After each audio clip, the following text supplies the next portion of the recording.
What is self-care? Self-care is the process of taking care of yourself by engaging in behaviors that support your overall well-being and health. If you're in the helping profession like myself, self-care is super important. If we don't engage in self-care, then it can lead to things such as burnout, feelings of overwhelm, and extreme stress.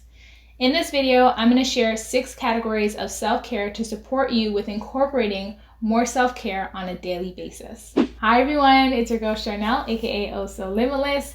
On my channel, I share tips and resources to support you with becoming the best therapist that you can be. The first category of self-care is social self-care.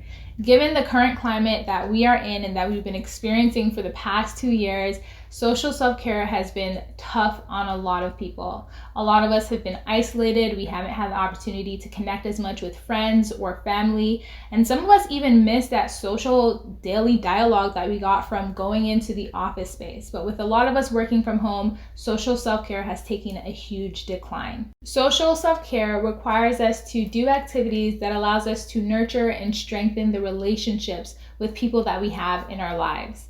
I know as adults, it can get very easy to neglect this area of our life without recognizing how important and valuable close connections really are for us. Now, if you want to engage in self-care, I think it's important for us to carve out the time and energy to be able to do this. Everyone has very different social needs, so the amount of time that you need to engage in social self-care, connecting with others, developing relationships really depends on who you are and your own needs. Social self-care can look like spending time with loved ones. I absolutely love spending time with my husband and my family and being fully present with them with whatever activity it is that we're doing. Social self-care can look like you spending time with people that you actually enjoy being around. Don't waste your time spending time with people you don't want to be around, people that bring your mood down. Like, avoid that. In order to take care of ourselves, we have to give ourselves what it is that we need and what we want. Social self-care can also look like meeting new people, whether that be online or even in person. The next category is emotional self-care. Emotional self-care requires us to do activities that help us to connect, reflect, and even process the full range of emotions that we experience. When we give ourselves a safe space to acknowledge and express the emotions that come up for us and deal with our uncomfortable feelings in a healthy way, we are taking care of our emotional needs. Emotional self-care can look like you going to therapy. As a therapist, I know how valuable it is for my clients to have me hold a safe space for them to share their authentic feelings and for me to be able to validate those feelings for them. Emotional self-care can look like you journaling in a journal where no one has access to, or no one will read, where you can write down your true feelings and process and reflect on what's really coming up for you. Emotional self-care can look like you asking yourself, hey, what is it that I need today? And you giving it to yourself instead of neglecting yourself of that basic need that you have. Before I go on to the next category, I would love for you guys to comment below and let me know what you do for self-care. I feel like we can all learn from each other and apply some new techniques and strategies to our own self-care routines. And so if you could comment and share, that would be great. And if you're enjoying this content, give it a thumbs up and make sure you subscribe. Next on the list is physical self-care. Physical self-care is when we take care of our bodies. This is super important because we have a very strong mind and body connection. So when we feel good in our body, we actually think and feel better overall. Physical self-care is the one that we see the most on social media. So this could involve things such as movement, whether that be strength training or doing yoga or going on daily walks. Getting physical movement in on a daily basis is super important, especially with this new sedentary lifestyle that we have, all working from home. In addition to that, you can also fuel your body with foods that contain a lot of nutrients, whether that be eating a lot of vegetables and fruits, or even hydrating yourself with glasses of water throughout the day. Another way of physical self-care is making sure that you are getting enough sleep at night. So getting that full hours of sleep is something that I value, and your girl does not slip on her sleep because sleep is like the most important thing for me.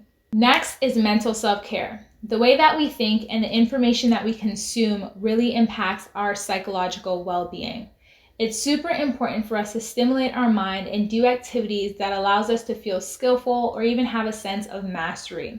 A way to engage in mental self-care is to practice self-compassion, where you learn to have a positive self-dialogue. I actually share a resource with you guys in one of my previous videos. I think it's the best books for therapists. I'll include a link here and in the description box below, where it actually talks about self-compassion to develop that skill. So you guys can check that out. Another way to take care of your mental is by unfollowing accounts on social media that are not helpful, or that you find yourself comparing, or things that don't make you feel good about yourself. Another way for mental self-care is also to find a hobby. For me, I've been back on this YouTube space and I've been really enjoying creating this content and engaging with you guys. And so doing this actually makes me feel really, really good. The next category is spiritual self-care. This requires you to do activities that makes you think bigger than just yourself. And so for some people, they think religious when I say spiritual, which it can be, but for some of us, it doesn't necessarily mean religious.